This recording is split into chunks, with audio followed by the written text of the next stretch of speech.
What's up, guys? So today I'm answering a question that I get all the time, and it's basically, Brandon, how do I get really good at takedowns? The first answer to this, and I'm actually going to show you guys some videos of me drilling some takedowns that I'm working on with another college wrestler, is you got to pick one. Obviously, 2 years from now, you might have 4 really good takedowns, but if you've never done takedowns before, you got to pick one and you got to start with it. Right now, I'm working on some underhook stuff and some other stuff that I'm not going to talk about because I'm about to compete. I'm sticking to like that little system, and I'm drilling it every single day. My friend Hunter, who also wrestles at Lindsey Wilson College, he's working on like low singles from snap down over tie. So what we're doing is we're focusing on one takedown, and every time we drill together, we're working on little minute, details. For example, if he doesn't snap my head enough, is he gonna be able to get that low single from the overhook? Or sorry, from the overtie? Probably not. If his head gets behind my knee, is he gonna be able to finish his low single against a good scrambler? Probably not. So we're really focused on tightening up the little details and really slowing it down. And as you'll see in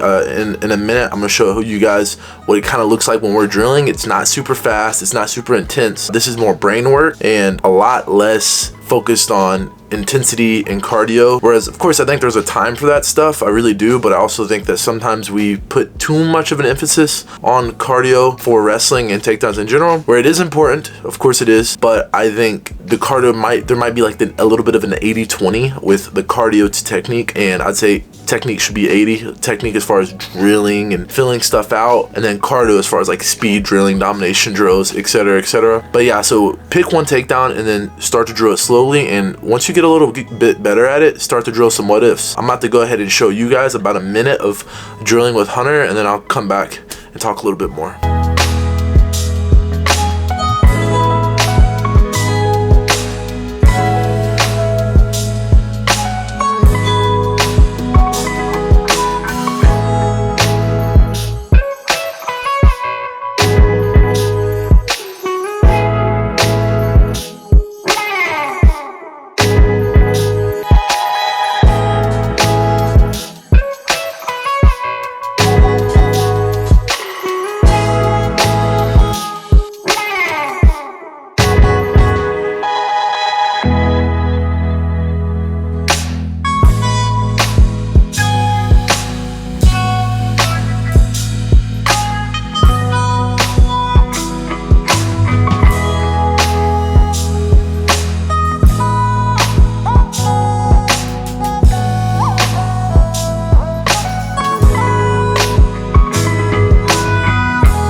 Alright, so that was the drill. Obviously, it wasn't super fast, it wasn't crazy, and it wasn't that intense. If you're an older grappler, a newer grappler, or less conditioned grappler, this is very obtainable style of drilling, right? Neither one of us were doing complicated, fancy techniques, and neither one of us were going 1000%. We were honestly just moving our bodies. You saw me, I was working on my underhook setups, I was finding good high elbow position, I was looking for head position, and I was making sure I was doing my things right. Hunter was looking to get my ear to my bicep, he was looking to snap and time my recovery, and I was also giving him a couple pointers as we went on to the drill. And that's how, for me, of course I could be wrong, everyone's different. That's how I get better. Like, that's how I process technique, is I'm not doing a million reps, but rather we did basically an hour of reps with basically that same takedown, more like 45 minutes of reps, where we weren't going fast, we were taking little breaks in between reps when we needed to, and we were really just focusing on, okay, is my technique sharp? These things, in my opinion, are the most important for actually developing a technique. Now, once you've developed a technique and you're preparing for a competition, then you might want to add things like speed drills like we talked about before, but I think it's really important to follow this 80-20 rule, where 80% of the focus is on technique and technical development, and 20% of the focus is on